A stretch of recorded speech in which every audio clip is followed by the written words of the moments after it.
Good morning, sir. Good Yes, morning, good sir. morning, all of you. Linear equations, two variables. Graph बनाने हैं और कुछ रेखाएं महत्वपूर्ण हैं जो काम करते वक्त, ठीक है, उनका समीकरण क्या होगा इस पर विचार करते हैं और आगे बढ़ते जाते हैं। X axis, y axis, x axis की इक्वेशन लिखी गई थी। एक्स एक्सेस की इक्वेशन क्या लिखी गई? एक्स एक्सिस पर सारे बिंदुओं का निर्देशांक कोटि क्या लिए हुए है? शून्य। एक्स एक्सिस पर स्थित सारे ही बिंदुओं की कोटि शून्य होती है ना? तो इसलिए इसकी व्यापक समीकरण जो बनी वो y इज इक्वल टू 0 बनी। ठीक है, y इज इक्वल टू 0। और y एक्सेस जब लिखेंगे तो उसकी व्यापक समीकरण क्या बनेगी? y एक्सिस पर भुज, सारे ही बिंदु जो y एक्सिस पर लाई करते हैं उनका भुज एप्सिसा शून्य होता है। तो व्यापक यही रहा कि x इज इक्वल टू 0। तो ये ध्यान रहे कि x एक्सिस की इक्वेशन और y एक्सिस की इक्वेशन कैसे आई। x एक्सिस की इक्वेशन ऐसे बनी कि x एक्सिस पर सभी बिंदुओं के निर्देशांक कोटि शून्य लिए हुए हैं और y एक्सिस पर लाई करने वाले सभी बिंदु एब्सिसा दैट इज भुज शून्य लिए हुए हैं। ये उनकी इक्वेशन है। चलिए एक लाइन ड्रॉ करते हैं। y is equal to x plus 2, ऐसे। ठीक है, Yes, क्लियर? sir. इसको ड्रॉ करना चाहते हैं तो हमेशा ये बात अब तक कई बार सुन भी चुके होंगे। ठीक है, 10वें में भी आएंगे जब, तब फिर देखेंगे कि दो बिंदु तो हमेशा संरेखी होते हैं, एक ही लाइन में पड़ते हैं। दो बिंदुओं से हमेशा एक रेखा बनेगी। तो फिर हम दो बिंदुओं को लेते हैं। जब भी हमें लाइन का उसके समीकरण को लेकर ग्राफ बनाना होगा, आरेख खींचेंगे, तो हम दो बिंदुओं पर विशेष ध्यान देंगे और वो दो बिंदु होंगे एक्सिस का इंटरसेक्शन। दोनों ही बिंदु, ये सॉरी, वो जो बिंदु हम कंसिडर करेंगे वो एक्स एक्सिस और वाई एक्सिस के प्रतिच्छेद बिंदु होंगे। ठीक है, कि लाइन है, अगर उसका समीकरण ग्राफिकल एनालिसिस में ले जा रहे हैं तो हम ये देखेंगे कि एक्स एक्सिस को वो कहाँ कट करेगी, वाई एक्सिस को कहाँ कट करेगी। तो एक्स एक्सिस को कोई लाइन कहाँ कट करेगी? एक्स एक्सिस को कट कर रही है, माने वाई शून्य हो गया तो एक्स एक्सिस पर वाई शून्य लिया जाता है। तो जब वाई को शून्य ले लेंगे तो यहां पर आ जाएगा x इज इक्वल टू -2। देखिए, y शून्य कब हुआ? जब x बराबर -2 आया। फिर y एक्सिस का प्रतिच्छेद बिंदु, the point of intersection on the y axis, वो ले लेंगे। तो y एक्सिस पर x शून्य होता है तो x शून्य लिया, x को शून्य लिया। अब जब x को शून्य ले लेंगे तो y क्या आएगा? x को शून्य लिया है तो y इक्वल्स 2 हो गया। ठीक है, y 2 आ गया। जब x को शून्य लिया तो y 2 आ गया। अब दोनों ही बिंदु देखते हैं। x बराबर -2, -2 आ गया और y बराबर शून्य, पहला पॉइंट हो गया। ये वाला पॉइंट हो गया P, मान ले। दूसरा पॉइंट, x बराबर शून्य और y बराबर 2। x जब शून्य है, ठीक है, तो y बराबर 2 आया, 1 और 2। ठीक है, ये पॉइंट ले लिया Q। P था हमारा कितना? Sir. x -2 और y 0। क्यू हमारा आया कितना, x कितना, हम लोग अब क्यू ले रहे हैं, ठीक है, y एक्सिस का प्रतिच्छेद बिंदु, तो Yes. x 0 और y 2 के बराबर, क्यू आ गया। अब Yes, इन sir. दोनों बिंदुओं को जोड़ देंगे तो देखेंगे लाइन बन रही है, लाइन जाती रहेगी, एक्सटेंड कर देंगे। तो ऐसे हम देखते हैं कि दो बिंदुओं से हम रेखा बना सकेंगे, ठीक है, खींच सकेंगे रेखा। कैसे, हम इतना ही जान जाएं कि एक्स अक्ष को और वाई अक्ष को जो समीकरण है वो कहाँ प्रतिच्छेद करेगी, ठीक है, कहाँ पर इंटरसेक्ट करेगी। तो वो दो बिंदु पर्याप्त हैं लाइन को दिखाने के लिए, दो बिंदु हमेशा संरेखी होते हैं। अब अगर कोई ये मानता है कि नहीं बच्चों ने बहुत सारे पॉइंट्स नहीं दिखाए, वो भी सही है कुछ हद तक, लेकिन बहुत जरूरी नहीं है। क्यों, दो बिंदुओं से रेखा बन जाएगी। अब तीसरा चौथा पांचवा छठा सातवां वो एल्जेब्रिक मोड का एक्सप्रेशन है भाई, वो भी करके दिखा दो, एक दो पॉइंट्स और ले लो और कह दो ये भी आ गए तो वो दिखा दो, ठीक है। और Yes, sir. 7-8 पॉइंट से भी कोई ये नहीं कह सकता सब पर्याप्त हो गया। क्यों, विद्यार्थी तो ये कह सकता है क्या कि लाइन पर तो अनंत बिंदु होते हैं, तो आपको 5 से संतुष्टि मिल रही है, ठीक है। तो कोई रूल होना चाहिए, रूल यही है कि अगर x और y एक्सिस का प्रतिच्छेद बिंदु देख लेंगे और उन दोनों बिंदुओं को जोड़ते हुए रेखा को आगे बढ़ा देंगे दोनों ही ओर, ठीक है, तो हमें समीकरण का, ठीक है, ग्राफ प्राप्त हो जाएगा। ये चीज है। तो आइए अब सवालों की ओर चलते हैं। ये सवाल किस तरह के दे रहे हैं, ये पाठ है 4, 4.1 में कह रहे हैं निम्नलिखित रैखिक समीकरणों को A X plus B Y plus C के रूप में व्यक्त कीजिए और प्रत्येक स्थिति में ए बी और सी के मान बताइए। ये दूसरा सवाल था। पहले सवाल में है एक नोटबुक की कीमत एक कलम की कीमत से दोगुनी है। इस कथन को निरूपित करने के लिए दो चरों वाला एक रैखिक समीकरण लिखिए। दो चर पर बात हो चुकी है, बात ही यहीं से शुरू की थी कि कुछ आम हैं, एक आम के रुपए 2 हैं, 100 रुपए में कितने मिले, ये बात ऐसे ही शुरू की थी दो चर की, ठीक है, कि एक चर की आई बात। अब फिर कह दिया है ना, कुछ आम है, एक आम 2 रुपए का है, ठीक है। अब कुछ सेब हैं और वो सेब मिलकर उनका मूल्य 5 रुपए एक सेब का मूल्य है, और सब ले लिए गए सेब और आम, तो मूल्य 500 रुपए है। तो कितने सेब और कितने आम, तो कितने सेब और कितने आम, ये जो पूछा गया, तो दो चर बना रहा है। ये भी दिखा चुके थे, बता चुके थे, इस पर प्रकाश डाल चुके थे, किस बात के लिए कि दो चर यदि हैं तो हम कितनी बार हिट एंड ट्रायल से एक्स और वाई का मान कि कितने सेब हैं और कितने आम हैं कैसे बार बार गणना करते रहेंगे। इसलिए दूसरा संबंध यदि और मिल जाए, मतलब एक इक्वेशन और मिल जाए, तो एक्स वाई का मान आसानी से ज्ञात हो जाएगा। लेकिन इसके सॉल्यूशन के पहले ही 9th क्लास में चैप्टर समाप्त हो चुका होता है। तो आगे बढ़ते हैं। अब पहला सवाल ये कह रहे हैं कि समीकरण बनाइए दो चर की। इन्होंने कहा एक नोटबुक की कीमत एक कलम की कीमत से दोगुनी है।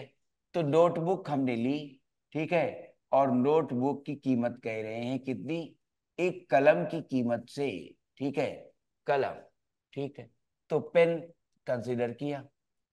नोटबुक की कीमत कॉस्ट, ठीक है, कितनी, पेन की कीमत से दोगुनी है। नोटबुक की कीमत हमने मानी x रुपीस, ठीक है, और पेन की कीमत हमने मानी y रुपीस, ठीक है। कह रहे हैं नोटबुक की कीमत कलम की कीमत से दोगुनी है, तो x बराबर दोगुनी 2y, ठीक है। दो वेरिएबल में इक्वेशन बनी। स्टैंडर्ड फॉर्म में भी देख सकते हैं कि दो गुनी में क्या आएगा।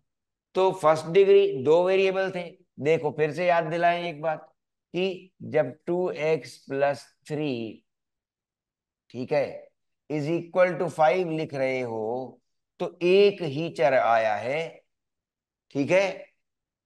अब ये एक चर आया और डिग्री x के लिए अगर हम x की डिग्री देखेंगे, ठीक है, पॉलिनॉमियल जो इधर लिखी है बाईं तरफ, ये जो बहुपद लिखा है, ठीक है, तो ये बहुपद जो लिखा है इसमें उसकी डिग्री क्या बन रही है, घातांक क्या बना, डिग्री उसकी एक बनी है, ठीक है, घातांक एक आया, ठीक है।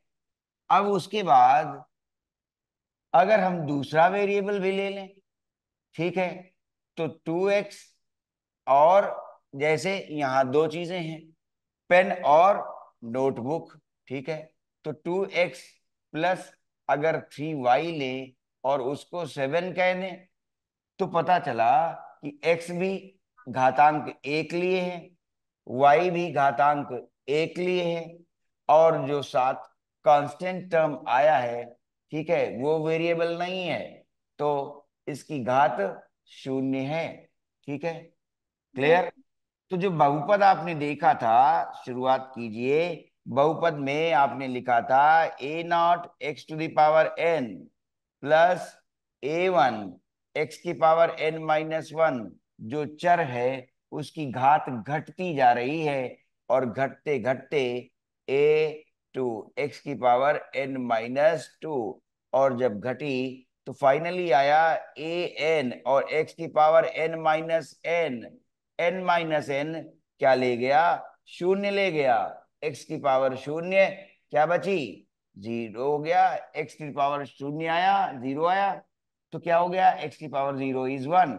तो फाइनली हमारे पास ये an, ठीक है, जो गुणांक हमारे वास्तविक संख्याएं थी, a0 a1 a2 and so on, वो लास्ट में an बचता है, उसमें वेरिएबल नहीं है। तो स्टैंडर्ड फॉर्म में बहुपद ऐसे लिखी गई थी, स्टैंडर्ड फॉर्म में बहुपद ऐसे लिखी गई थी। तो हम देखते हैं कि एक डिग्री आई, लाइन की बात हो रही है, तो लाइन वैसे भी रेखा की जब बात कर रहे हैं तो लाइन आई, और लाइन से ही हमारा वर्ड आया लीनियर, और लीनियर में घातांक कितना है, एक, लीनियर में घातांक एक है। तो फिर प्रश्न उठा कि अगर एक घातांक की बहुपद हम लेते हैं 2x+3, तो पता लगा घात x की एक हो गई, और साथ में एक घातांक शून्य है जिसकी वो यस। यहाँ पर 3 भी आया हुआ है, या 5 इधर ले आए तो समप हो जाएगा और उसका मान यहाँ लिख देंगे। तो एक निश्चित राशि जो कांस्टेंट है वो भी रह जाता है। अगर बहुपद की घातांक एक है तो यहां पर भी छूट सकता है कि 2x भी हो सकता है, और 2x+7 भी हो सकता है, अभी भी डिग्री एक है और अभी भी डिग्री एक है, ठीक है। तो हमने देखा कि अगर घातांक एक लिए हो कोई बहुपद तो इस तरह से या इस तरह से जा सकता है, ठीक है, लेकिन अगर घातांक दो लिए है तो फिर y भी घातांक दो नहीं कहें, दो चर लिए है बहुपद, ठीक है। तो बहुपद में अगर दो चर आए हुए हैं और लीनियर रखना है तो दूसरे चर की भी घात 1 होनी चाहिए, तो y की घात भी 1 है, y की घात भी 1 कंसिडर की गई, ठीक है, y की घात भी 1 ही है, ठीक है। क्लियर।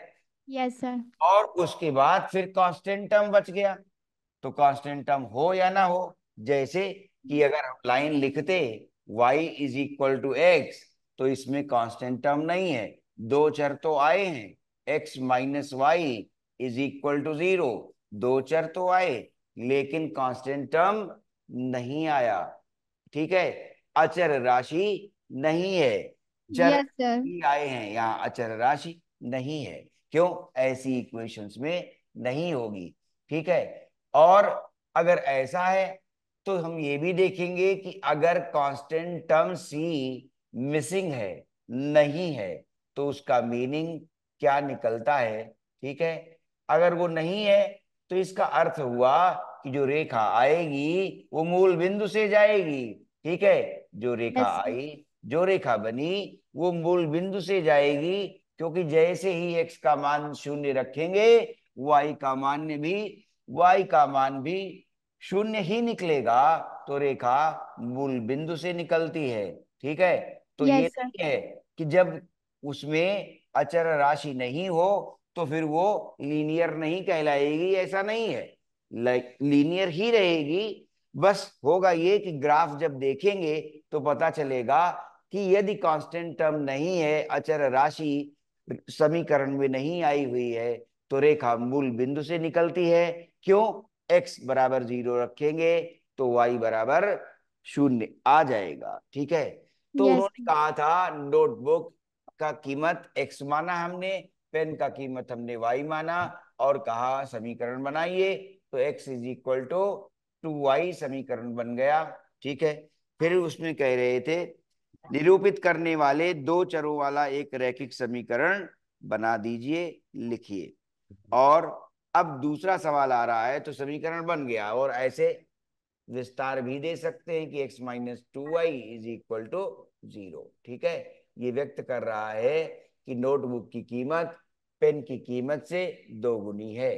ठीक है, इसलिए हमें दो चर वाले रैखिक समीकरण जरूरत पड़े।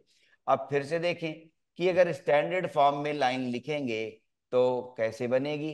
ठीक है, एक की जगह दो चर वाला जो रैखिक समीकरण लिखा जाएगा। ठीक है, एक चर वाला भी रैखिक समीकरण ही बनाता है, ऐसा नहीं है कि नहीं बनाता। क्यों? देखो जरा, मान लो तुम 2x + 3 = 5 को सॉल्व करते तो क्या आता? 2x बराबर 2 आ जाता, माने x बराबर कितना आ जाता? 1 आ जाता, है ना। अब x बराबर 1, तो ये भी तो लाइन बनेगी। तो अभी ये भी दिखा रहे हैं कि ये लाइनें कैसे बनेगी।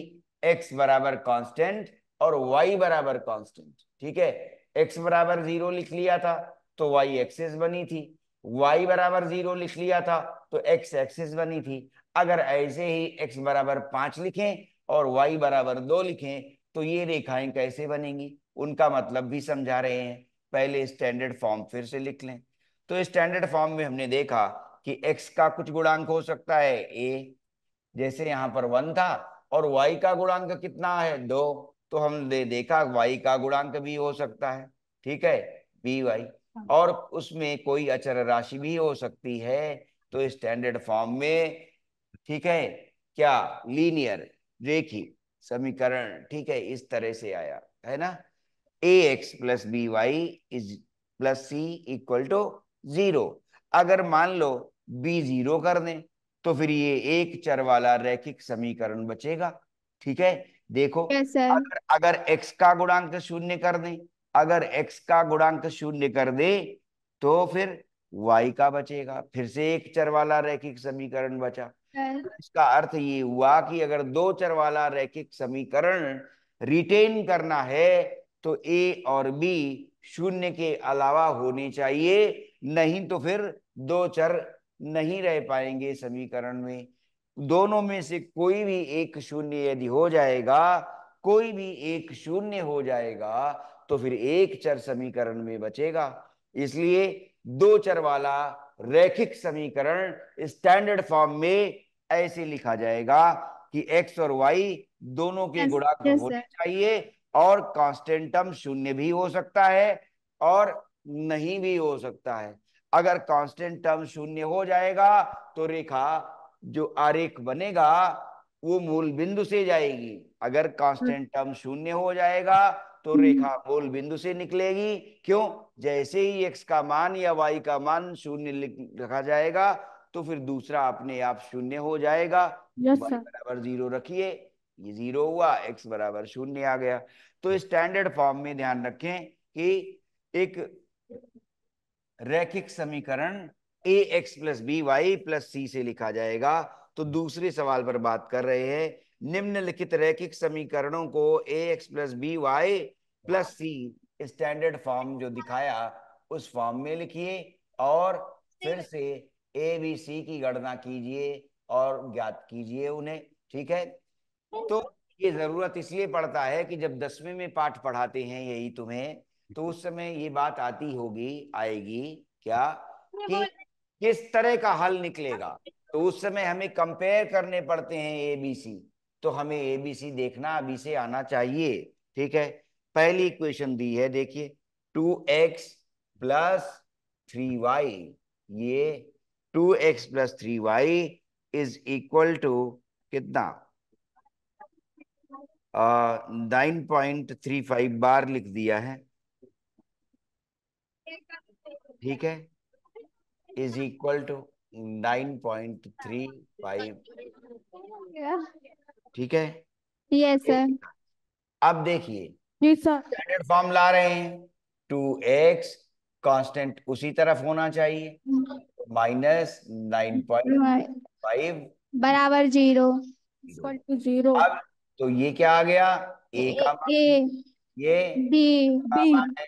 और सी सी। ध्यान रहे, जब सी आएगा तो सी के लिए हमें -9.35 बार लिखना होगा। इसका चिन्ह यस सर। लिखना पड़ेगा। सर ए का कोई भूले नहीं, ए टू को क्या कहेंगे, इक्वल टू 2। और अगर यहाँ मान थ्री लो -3 लिखा होता, तब फिर हमें बी का मान -3 लिखना पड़ेगा। तो थ्री। आगे बी का मान हमें 3 लिखना पड़ेगा। ठीक है, और वो यस सर। पॉजिटिव वाला है। अब देखिए -2x और +3y इज इक्वल टू 6। ठीक है, yes sir. Standard form -2 2x plus plus three 3y। Y minus 6 बराबर 0। ठीक है, तो ये नहीं कहा गया ए पॉजिटिव या नेगेटिव, कुछ भी हो सकता है। ठीक है, तो अभी साइन चेंज करने की जरूरत नहीं है, स्टैंडर्ड फॉर्म में आ गया। कई बार हम अपनी सुविधा के लिए जब अलजेब्रा आगे लिख रहे होते हैं हल निकालने के लिए, तब हम इसके चिन्ह बदल लेते हैं अपनी सुविधा के लिए। लेकिन ये स्टैंडर्ड फॉर्म में है, क्योंकि स्टैंडर्ड फॉर्म में ये नहीं कहा गया कि भाई आपका ये ए पॉजिटिव ही हो। ठीक है, आ चुकी है, साइन बदलने की जरूरत नहीं है। नहीं है। नहीं तो ये भ्रम आ जाएगा क्या, कि एक विद्यार्थी कह रहा है कि ए क्या है -2, यस दूसरा सर। यस विद्यार्थी सर। साइन बदल दिया उसने इक्वेशन का, और अब वो कहता है ये 2x-3y+6 है। तो वो ये लिख देगा क्या, ए बराबर 2 और बी बराबर -3 -3 और सी बराबर 6। 6। ठीक है, लेकिन दूसरे विद्यार्थी ने उसे सावधान किया कि स्टैंडर्ड फॉर्म में आ चुकी है, ये हम अपनी सुविधा के लिए जब हल निकालते हैं तब करते हैं। ठीक है, क्लियर। वो ये कह सकता है कि यहाँ ए और बी का चिन्ह डिफाइन थोड़ी था, स्टैंडर्ड फॉर्म में यस परिभाषित नहीं था कि ए पॉजिटिव ही होगा कि बी पॉजिटिव ही होगा, ऐसा नहीं कहा गया था। तो इसलिए ए का मान यहाँ लिखोगे -2 और बी का मान लिखोगे 3 और सी का मान लिखोगे -6। स्टैंडर्ड फॉर्म में थी ऑलरेडी, ऐसा करने की सर। जरूरत नहीं है। ठीक है, यस क्लियर, सर। ये बात ध्यान दें। अब ये कह रहे हैं रैखिक समीकरणों का हल इन्होंने निकाला है, तो ग्राफिकल एनालिसिस से ही निकाला होगा, और आगे नहीं कोई बात कही होगी। देखते हैं, निम्नलिखित विकल्पों में से कौन सा विकल्प सत्य है। निम्नलिखित समीकरणों में से प्रत्येक समीकरण के यस सर। 4 हल लिखिए। लेकिन जो कंक्रीट मेथड्स हैं उनका डिस्कशन 10th क्लास में ही हुआ, और यहाँ पर 2 चर। ठीक है, चूंकि रेखा बन रही है और हम प्रतिच्छेद बिंदु अभी निकाल ही रहे थे रेखा का ग्राफ बनाने के लिए। ठीक है, तो 2 पॉइंट, 3 पॉइंट, 4 पॉइंट आसानी से सकते हैं। आर्बिट्रेरीली हम चुन लेंगे हिट एंड ट्रायल से कि भाई देखो, अगर एक्स का मान ये रख दें, वाई का मान ये रख दें, तो ये आ जाएगा। ठीक है, यस सर। तो इसलिए ये अभी इसी तरह से बनाए गए हैं।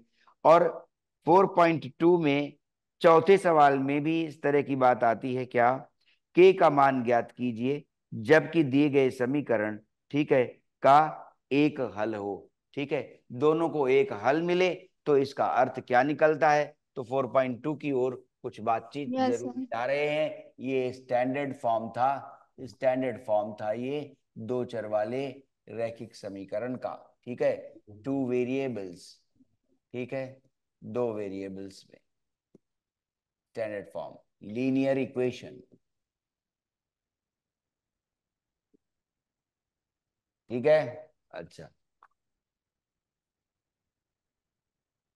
आइए अब कह रहे हैं कि में हाँ। से प्रत्येक समीकरण के चार हल लिखिए। तो देखिए, एक सवाल ला रहे हैं, 2x plus y is equal to 7। चार हल मांगे हैं। तो चार हल मांगने का अर्थ क्या है? ठीक है, हल जब आएगा तो जो x और y का मान हम लेंगे, ठीक है, तो जी सर। x और y का जो मान हम यहाँ पर लेंगे, ठीक है, वो हमारे इस समीकरण को संतुष्ट करेगा। तो देखो, दो है, अगर इसे पांच बना दें तो सात हो जाएगा। तो हम कह सकते हैं कि x बराबर 1 लें और y बराबर 5 ले लें, तो फाइव। संतुष्ट हो जाएगी। दो एकम दो और पांच सात हो गए। ऐसे अनेक हल आप लिख सकते हैं। ठीक है, फिर कोई दूसरा रख सकते हैं। यहाँ पर अगर कितना ले लें? ठीक है, बोलो क्या ले सकते हो? और अगर यहाँ पर दो सर। एक्स एक्स अगर जीरो सर ले लें, टू। अगर एक्स, हाँ अभी ले रहे हैं, एक्स अगर जीरो ले लें तो वाई सात ही लेना पड़ेगा। एक्स अगर जीरो ले लें, जीरो लिया, तो वाई बराबर सात। अब x x equal to two, y equal to three. x is equal to two, very good. x is equal to two, y is equal to three. Three three. दो गुणा दो चार, और ये बिल्कुल सही है, वेरी गुड। एक हल और बताओ भाई, एक हल और एक्स सोचो। Equal to three, y equal to one. Very good.